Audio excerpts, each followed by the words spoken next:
Hi guys, welcome back to Small Farmer Life. Hope you all having an awesome day. And yes, I did have several months off from making videos. I was doing some sort of business with a guy. I was getting him all online, but well, he wasn't true to his word, so it is what it is. I did get paid, but I didn't get paid as much as what a professional would have got paid for the amount of work I did and the type of work I did. So, well, like I say, that's in the past and we can't go back to that. But now I'm back making videos.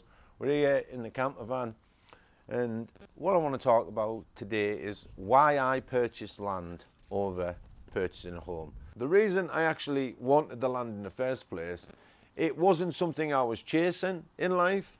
It was only something I was chasing when I visited a friend and seen how he was living on his land. The guy who I made a video about who lives inside his barn just took me back to my childhood and enjoying myself outside, and I thought, yeah, that's a bit of me. Now, most people, they just go out, buy a home or rent a home. If you're renting a home, you're just giving somebody else your hard-earned cash. And if you're buying a home, well, you're probably paying double the amount of what the house is worth, and then you're paying off that mortgage for 30 and even in some cases 40 years. And with interest rates how they are, your mortgages can shoot up, especially if you're not on a fixed rate mortgage, and that only lasts for several years anyway.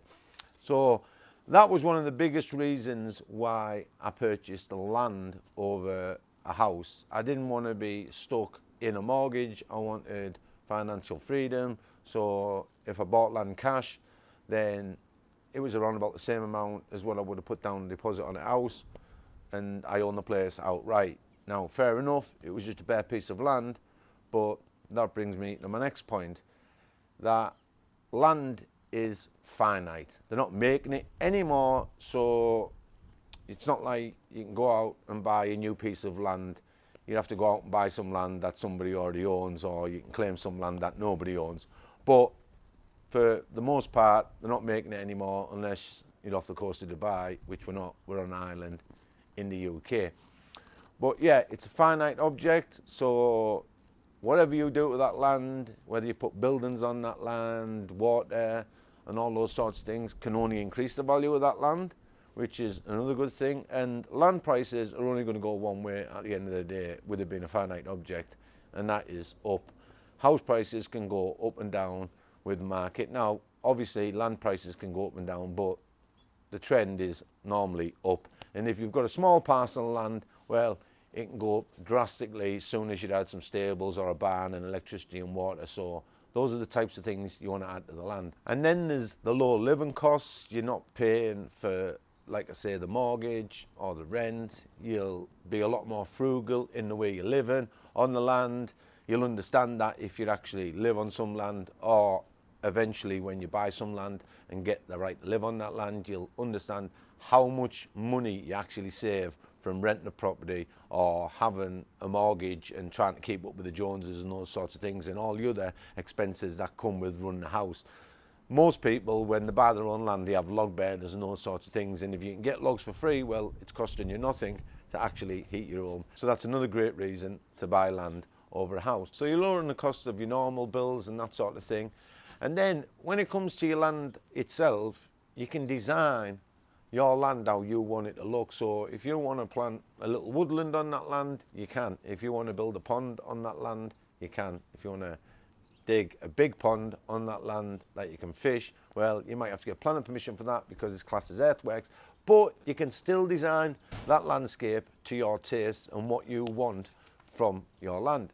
When you've got a small back garden, there's not much you can do with that back garden, except for maybe adding a patio and putting a new fence up and those sorts of things, maybe adding a hot tub, but you haven't got that much space to actually design a true landscape like you would have if you had several acres or more. So that was another good reason why I wanted to buy the land. And then we've got sustainable living. So at the end of the day, you can grow your own produce on your land, you can raise your own animals, you can produce your own electricity, you've got plenty of space to put solar panels.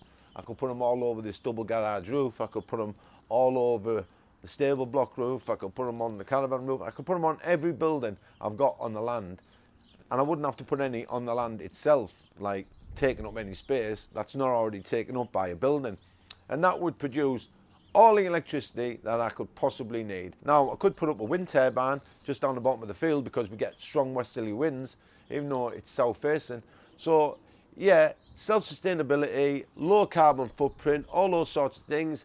You're going to be able to do all those sorts of things if you own land more than you would if you own an old home or something like that. Now, newer homes, yet, the more sustainable in that way. They might be a little bit warmer, but you can create your own home on your own piece of land. Now, how you go about creating that home and how you get the right to build that home and stay on that land is another matter. But what I'm talking about is, if you want to super insulate that home, you can.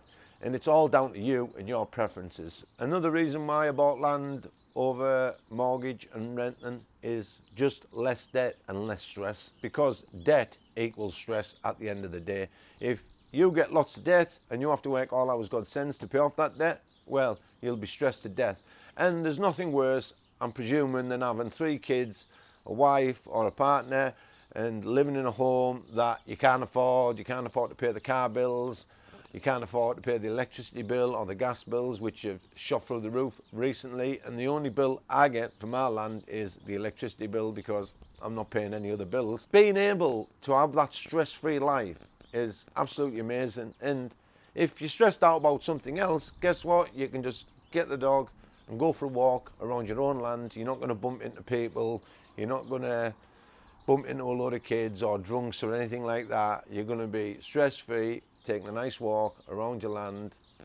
Maybe something stressed you out, but once you've took a walk, you'll probably be a lot less stressed, especially if you're doing something for yourself on your own land. And everything you do for yourself on your own land, you feel proud of. So you get lots of moments in your life when you're living on your own land that you will become proud of. Also, when you're looking for land to live on, you've got location flexibility, haven't you? Because if you're flexible about where you live. Now, a lot of people, when they want to buy a house, they want to be in a special area or a nice area with nice homes, and those are hard to find if you don't have the right amount of money to buy in a nice area. But if you buy a piece of land, it could be absolutely anywhere around your local area, because it's going to be what you make it. So how that land is going to turn out is going to be your vision for that land. Now, if you buy a house that's somewhere where you can afford, it could be in a rough area, and you can't change that area. You can't do anything outside of the garden or the confinements of your home itself. So being able to just transform the land and choosing where the land is, because you can get a sort of idea of where you're buying the land or where you're looking to buy the land, and then moulding that land to what you want it to look like. Because at the end of the day, if you've got 3 acres, that is enough to build like 50 houses on there, so you could have several streets. So you're literally in charge of where you live and what the area looks like. Now, if you're getting older, you want to live the healthiest lifestyle possible, and that is breathing fresh air, plenty of exercise. And trust me, if you buy your own piece of land, you will have plenty of exercise, because you're doing everything yourself, and that takes hard work. You're not working for other people, you're working for yourself. You can grow fresh produce. Like, you can't get any fresher than going and getting fresh eggs from the chicken coop, or going to your polytunnel and picking fresh tomatoes and a fresh cucumber and picking a couple of fresh leeks out of the ground.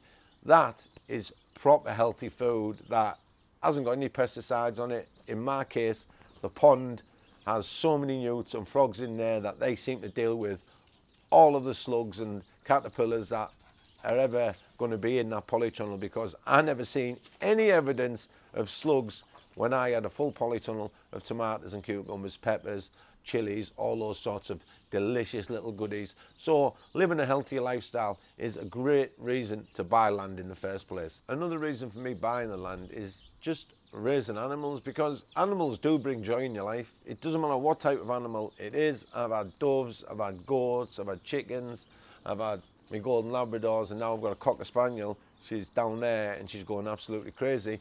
But I can just let the dog out on the field. If she goes to the toilet, takes a dump on the field, I just go out with a spade, dig a little hole, bury the dump. I don't pick it up with a plastic bag in my hands. I don't need to. Nobody's telling me to pick it up, so I can just leave it on the ground until she's had a couple, and then I can go around and bury them all in one go. So I'm not rushing about trying to pick up crap with plastic bags and those sorts of things. But keeping animals is really joyful. It is something that us as humans have been doing since the dawn of time, really, since we actually started domesticating animals, whether that be wolves or some form of goats or something like that, chickens.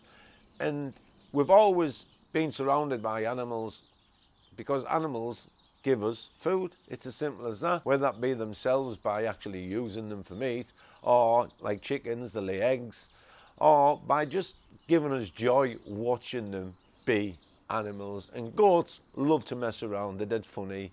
Chickens can be funny.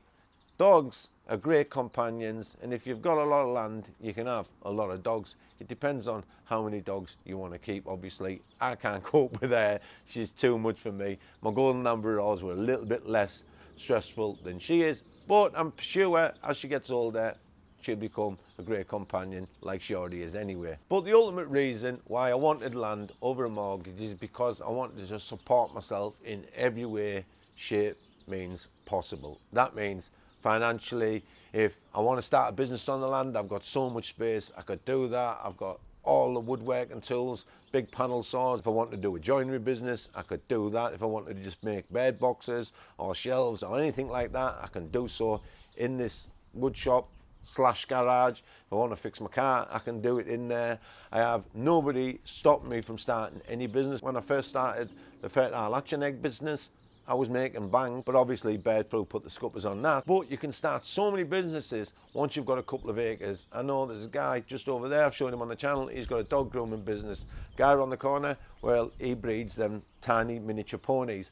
And there's so many other things you could add to a small farming enterprise. I've got a video with lots of ideas of what you can do on a piece of agricultural land.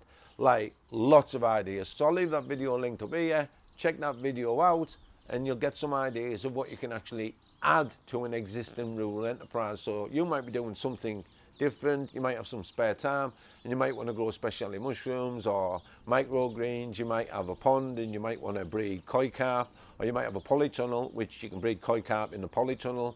You can put lots of big plastic tubs in there and breed koi carp, and you can make quite a good living from it. You could breed worms, you could breed maggots, you could do honeybees, you could do absolutely anything, and you don't need that much money to survive if you've got your own land. If you've got lots of little businesses all bringing in a couple of £100 here, £100 there, £50 here, £60 there, whatever it might be, it all adds up at the end of the day. And like I said earlier on in the video, you don't need that much money to survive on a piece of land anyway, because your bills have gone right down. So you can use that money and do things like I'm doing, which is creating a camper van so I can travel around the UK and visit other people who live in the same sort of lifestyles I am, or different lifestyles to me. But they're living on their own land, whether that be woodland, agricultural land, whatever it might be. I'd love to visit others, and that's why I'm doing this camper van. And I'll make some videos on the progress of the camper van. I've just put the single seat in the front, took the double seats out, and well, it's looking okay. All the windows are in,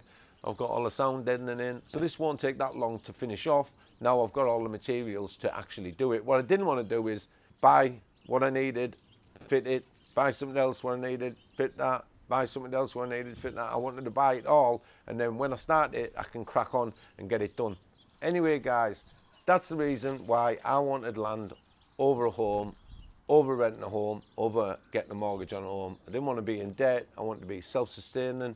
I wanted to be able to create businesses when I needed them. I wanted to create a landscape. I wanted to be able to have the freedom to do what I want. If I want to let my dog out, like I say, I can let my dog out. Nobody's going to tell me to put it on the lead. So there's lots of freedoms that come with owning your own land that do not come when you live amongst everybody else like ants in an ant's nest, because that's all it is. It's like a superorganism, everybody crammed together, and there's a reason they want you to be like that. They want you to be all crammed together around areas of commerce, so you're the workforce for those businessmen who are making millions off your back, and then the state is paying around about 60% of its welfare to these businesses to top up the wages of the people that are working there, because they're not getting enough money for them, so they're getting working tax credits off the government, which is absolutely shocking. If you're a multi-billionaire and you're employing people, pay them a decent wage so they can afford to live a decent life. At this moment in time, people are complaining that people are on strike and they've got a union working for them. There used to be a lot more unions and people got paid a lot better than they do in this day and age, so stop whinging about that. But anyway, guys, if you're thinking about buying some land, those are good reasons to actually go out and buy land and get the right to live on that land. And there's lots of videos on the channel that you can check out how you can get the right to live on your land, so check some of those videos out. But until next time, guys, my name's Craig. You've been watching The Small Farm Life. Thanks again to all my parents. Couldn't thank you guys enough. And YouTube members, really appreciate the support, especially sticking by me over the last several months while I was trying to do another business, but the guy turned out to be a right prick. Anyway, guys, if you like the video, hit the like button. If you want to subscribe, and you should subscribe, hit the subscribe button. If you want to be notified of upcoming videos, hit the bell button. My name's Craig. You've been watching The Small Farm Life. Thanks again to all my patrons. Couldn't thank you guys enough. And YouTube members, really appreciate the support, especially through the last 6 months when I've been taking a break from making videos. So until next time, guys, make sure you take care of yourself. Most of all, take care of the family. Be genuine, guys. Bye for now. See ya.